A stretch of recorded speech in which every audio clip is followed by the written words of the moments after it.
In a world ruled by faith and fear, a single idea reshaped the destiny of entire kingdoms: the belief that the human soul could be policed. The Inquisition did not appear suddenly. It emerged from a Europe terrified of spiritual deviance, where rulers believed that heresy was a disease capable of destroying entire societies. In towns, from the Pyrenees to the Italian peninsula, whispers of forbidden beliefs spread alongside famine, war, and plague. In this climate, church leaders began forging systems to hunt the unseen enemies of the faith. Long before the word Inquisition was formalized, the church regarded heresy as a wound in the body of Christendom. The Cathar movement of southern France, flourishing in the early 13th century, challenged the church with its dualist principles and its rejection of material corruption. To church leaders, these ideas were not harmless disagreements, but threats capable of tearing apart the unity of Christian Europe. Bishops attempted persuasion, but when peaceful debates failed, the church began to consider harsher measures. The fear was not merely theological, it was political. A heretic was seen as someone who could weaken kingdoms. In the early 13th century, a series of papal decrees created an official investigative body tasked with searching for heresy. It was the beginning of the medieval Inquisition. Dominican friars, trained in scripture and known for their austere discipline, became the backbone of this new institution. They traveled village to village, gathering testimony, compiling local rumors, and interrogating suspects. The process was methodical. An inquisitor would enter a town, deliver a sermon, and declare a period of grace. During this time, residents were expected to confess voluntarily or denounce neighbors who strayed from accepted doctrine. Silence was interpreted as guilt. Fear began to seep into ordinary life, reshaping communities. Though early church law hesitated to embrace torture, inquisitors soon argued that extracting the truth from hardened heretics required extraordinary means. Regulations were written with meticulous detail.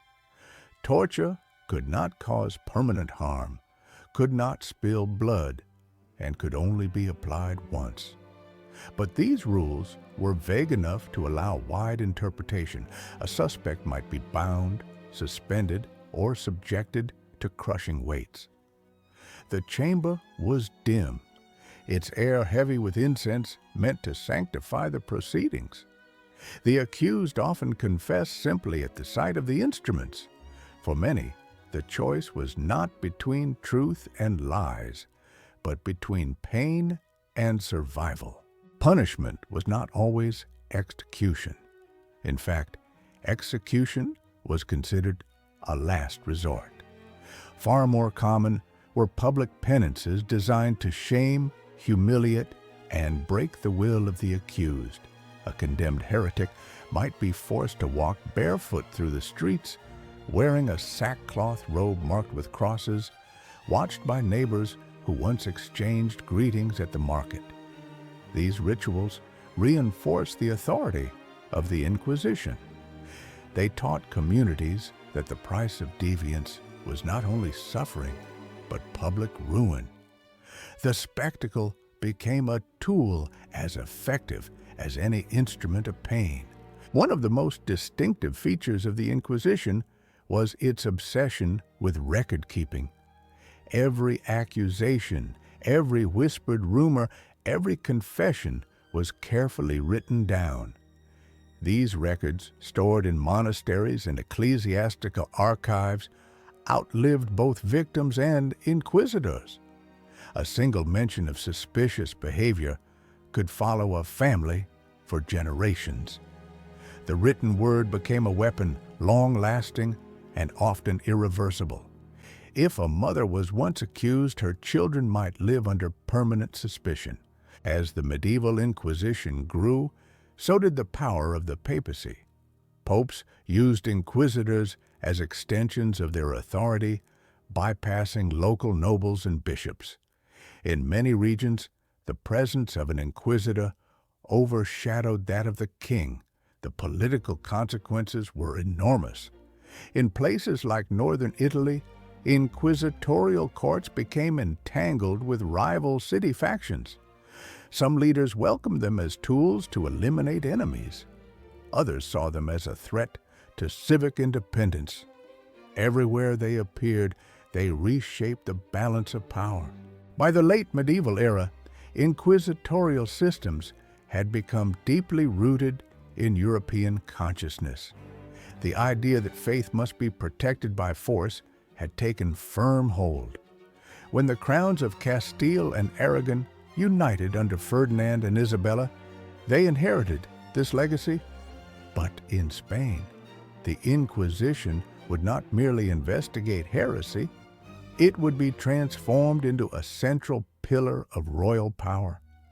The foundations laid in earlier centuries would soon give rise to an institution unlike anything Europe had seen before, one that fused spiritual authority with political ambition. This is where Chapter 2 begins, with the dawn of the Spanish Inquisition and the creation of a vast empire built on fear. When Ferdinand of Aragon and Isabella of Castile sought to unify their newly joined realms, they faced a land marked by centuries of religious coexistence. Jews, Muslims, and Christians had long lived under shifting arrangements of tolerance and tension, but the monarchs desired absolute unity, believing spiritual harmony to be essential for political strength. With papal approval, they created the Spanish Inquisition. But unlike its medieval ancestor, this institution answered not to the church, but directly to the crown. Its purpose was clear: to investigate the sincerity of converted Jews and Muslims, known as conversos and moriscos. Suspicion became a national atmosphere. Any deviation in custom, diet, language, or clothing might be interpreted as a sign of hidden loyalty to the old faith. The Spanish Inquisition perfected the art of societal observation. It relied on a network of informants, often anonymous, who reported on neighbors, rivals, or even family members. The Tribunal of the Holy Office established detailed protocols for gathering testimony, cross-examining witnesses, and interpreting silence as potential guilt. Homes were watched for unusual rituals. Markets buzzed with rumors. A family that refused pork might face denunciation. A household that whispered in a language other than Castilian at dusk might be accused of maintaining forbidden traditions. Fear dissolved trust, leaving communities woven together not by friendship, but by mutual suspicion. When the Inquisition targeted an individual, the arrest often came without warning. In the dim hours before dawn, officials knocked upon the door, demanding entrance in the name of the crown. The accused was taken away quietly, leaving families blind to where their loved one had been transported. The cells of the Inquisition were stark, built to unmoor the mind. Some prisoners spent days in solitary confinement, their only sensations the dripping of water or the distant echo of footsteps. Others waited months before learning the specific charges against them. This deliberate isolation weakened resolve, making confessions more likely even before interrogations began. Within the interrogation chamber, the inquisitors pursued truth through psychological pressure and, when authorized, controlled brutality. The ritual began with solemn prayers and reminders that the soul, not the body, was the true subject of inquiry. Yet the body bore the heaviest burden. The strappado lifted prisoners by their arms, wrenching shoulders from their sockets. The toca, sometimes called the water ordeal, involved cloth pressed into the mouth while streams trickled across the face, suffocating without leaving a trace. These methods were administered with clerical precision, recorded meticulously in the inquisitorial files. Confessions obtained under torture were often repudiated, yet the tribunal frequently treated them as convincing evidence. For many, the only path to mercy was admitting guilt, whether true or not. The Spanish Inquisition was not satisfied with private judgments. It staged grand public ceremonies called auto de fe, meaning acts of faith. These events transformed punishment into spectacle. Crowds gathered in plazas, eager to witness the procession of penitents dressed in the San Benito, a garment painted with symbols of their alleged sins.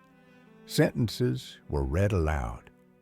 Some were condemned to imprisonment or public humiliation. Others were handed to secular authorities for execution by fire. The atmosphere combined religious fervor with morbid anticipation. To rulers, these events reinforced unity. To common people, they served as warnings written in flame. As Spain expanded beyond its borders, the Inquisition did not remain confined to the peninsula. It followed conquistadors into the New World, establishing tribunals in Mexico, Peru, and the Caribbean. The institution also reached into the kingdoms of Naples and Sicily, binding distant territories to the authority of Madrid. In these lands, inquisitors confronted new cultures and beliefs, often interpreting unfamiliar rituals as potential heresy. The power of the crown grew as fear traveled with its agents. Wherever the empire reached, the mechanisms of control followed. Beyond physical punishment, the Inquisition wielded immense influence over thought. It compiled lists of forbidden books, censored scientific texts, and monitored university scholars. Writers and thinkers learned to restrain their ideas, fearing accusations of promoting dangerous philosophies. A single phrase in a manuscript could bring ruin. A scholar's lecture might be reported by a student seeking favor. This intellectual climate slowed the spread of new ideas, ensuring that faith remained tightly bound to royal authority. Centuries passed, and the world changed. Enlightenment ideas challenged the old bonds between faith and politics. Economies shifted. Empires weakened. Gradually, the Inquisition lost its authority, eroded by international pressure, internal criticism, and the changing needs of the crown. In Spain, echoes of the old tribunals lingered into the early 19th century, but their power waned. The once feared institution became a relic, its documents locked away, its prisons emptied, its authority dissolved. Yet the memories of its methods remained, carried forward in stories and in the quiet scars left upon families. The rise of the Inquisition reveals a truth woven into human history. Fear is a potent tool.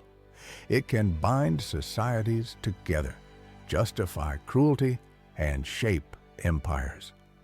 From the medieval persecutions of heretics to the vast machinery of Spanish authority, the Inquisition grew because people believed that controlling belief itself was essential for survival.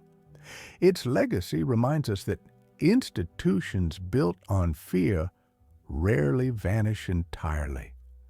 They echo across generations, whispering warnings about the dangers of certainty, obedience, and unchecked power. As the past fades into shadow, its lessons remain, challenging us to recognize the fragile line between faith and domination.